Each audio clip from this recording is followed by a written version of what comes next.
اللہ تعالیٰ نے ان کو صفی کہا، بے وقوف کہا، سفہا کہا. کن کو؟ جنہوں نے پیغمبر پہ ابھی اعتراض کیا نہیں، ابھی کرنا تھا. رب نے ان کو بے وقوف کہا.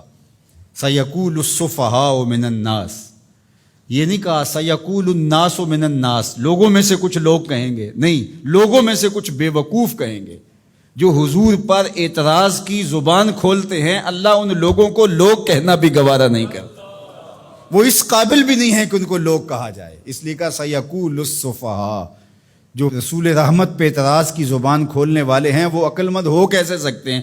اگر علم کا نور ان کے سینے میں ہوتا تو یہ حضور پر تو 100 جان سے قربان ہو جاتے، اور یہ اعتراض کی زبان کھولے بیٹھے ہیں. تو کہا سَيَقُولُ السُّفَهَاءُ مِنَ النَّاسِ، لوگوں میں سے کچھ خفیف الحلم لوگ، کچھ جاہل، کچھ بے وقوف لوگ یہ کہیں گے ما وَلَّاهُمْ عَنْ قِبْلَتِهِمُ الَّتِي كَانُوا عَلَيْهَا، ان کو اس قبلے سے کس نے پھیر دیا جس پر یہ پہلے تھے. اب یہ اسلام کی تکذیب کرنے کے لیے، اسلام کو جھٹلانے کے لیے، قرآن کی تکذیب کرنے کے لیے، صاحب قرآن کی تکذیب کرنے کے لیے کوئی موقع ہاتھ سے نہیں جانے دیتے تھے.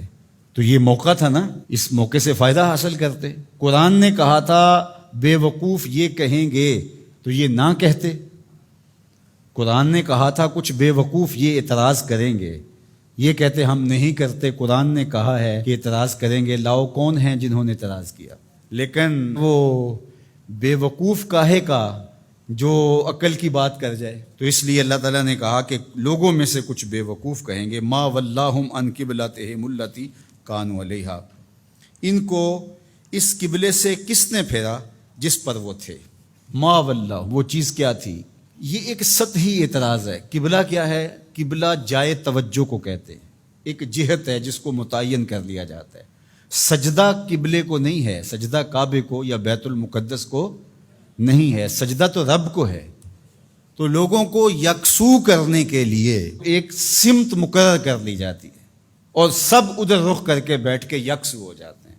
میں آپ سے گفتگو کرنے بیٹھا ہوں تو یہاں ممبر رکھ دیا گیا اور آپ سب لوگوں کی توجہ ادھر ہے، لیکن کسی انتظامی وجہ سے یہ ممبر وہاں رکھ دیا جاتا تو آپ سب کی توجہ ادھر ہوتی. تو مقصود کیا ہے؟ مقصود تو کلام سننا ہے، گفتگو سننی ہے. اب یہ ممبر یہاں رکھ دیا جائے یا وہاں رکھ دیا جائے. تو اللہ جل شانہ نے سجدہ تو اپنے لیے لوگوں کو اس کا حکم دیا ہے، لیکن ایک جہت متعین کر دی تاکہ لوگ یکسو ہو جائیں. یہ نہیں کوئی ادھر منہ کر کے کھڑا ہو جائے، کوئی ادھر کر کے کھڑا ہو جائے، ایسا نہیں، ایک جہت متعین کر دی. تو جو سمجھدار ہے وہ تو اس پر اعتراض نہیں کر سکتا کہ ادھر منہ کیوں کیا اور ادھر کیوں کیا. وہ کون کرے گا؟ جو سطحی سوچ کا مالک ہوگا، جو صفی ہوگا، جو بے وقوف ہوگا، وہی اعتراض کرے گا. تو انہوں نے کہا کہ ان کو قبلے سے کس نے پھیر دیا؟ کل، اے محبوب فرما دیجئے، للہ المشرق والمغرب، مشرق بھی اللہ کا ہے، مغرب بھی اللہ کا ہے. یہدی من یشاء الی صراط مستقیم، وہ جس کو چاہے سیدھی راہ کی طرف ہدایت عطا کر دے. مشرق اور مغرب کا کیا تعلق ہے؟ یہ تو اللہ کے ہیں، مشرق بھی اس کا، مغرب بھی اس کا، پورب پچھم اسی کے ہیں، یہ شرق و غرب اسی کے ہیں. جہاں وہ کہے گا ہمارا سر وہاں جھک جائے گا. وما جعلنا القبلة التي كنت عليها الا لنعلم من يتبع الرسول ممن ينقلب على عقبيه، اور ہم نے قبلے کے معاملے کو جس پر آپ تھے یعنی مسجد اقصی، الا لنعلم، تاکہ ہم آزمائیں، من يتبع الرسول ممن ينقلب على عقبيه، ہم دیکھنا چاہتے تھے کہ رسول کی اتباع کون کرتا ہے، یہ ہم دیکھنا چاہتے تھے. اللہ کو تو پتہ تھا بالآخر یہ قبلہ بنا ہے. تو جب حضور مکے سے ہجرت فرما کے مدینہ تشریف لائے تو اللہ اپنے محبوب سے کہہ دیتا کہ محبوب رخ ادھر کر لو، یہ یہودی اعتراض کریں گے، تو اللہ کے محبوب رخ ادھر کر لیتے. یہ تحویل قبلہ کا واقعہ ہی روپ پذیر نہ ہوتا. اللہ تعالیٰ فرماتا ہے یہ ہم نے اس لیے کیا کہ ذرا ادھر منہ کر کے کچھ عرصہ نماز پڑھ لیں، پھر دیکھیں رسول کے پیچھے یہ رخ پھیرتے ہیں یا نہیں پھیرتے، یہ قبلے کو مانتے ہیں یا رسول اللہ کو مانتے ہیں. یہ ہم دیکھنا چاہتے تھے، یہ ہم پرکھنا چاہتے تھے، یہ ہم آزمائش کرنا چاہتے تھے تمہاری. اللہ اکبر.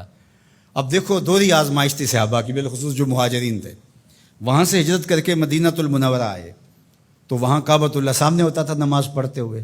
اب جہاں سے بندہ آیا ہو اس وطن معلوف کے ساتھ ایک الفت کا رشتہ ہوتا ہے، اس لیے اسے وطن معلوف کہتے ہیں. اب ان کا دل تو کرتا ہوگا ادھر رخ کریں، لیکن 16-17 ماہ ان کا امتحان لیا گیا ادھر پیٹھ کرو جدھر تمہارا جی چاہ رہا ہے. کیونکہ رسول کا رخ ادھر ہے، تمہارا رخ بھی ادھر ہونا چاہیے۔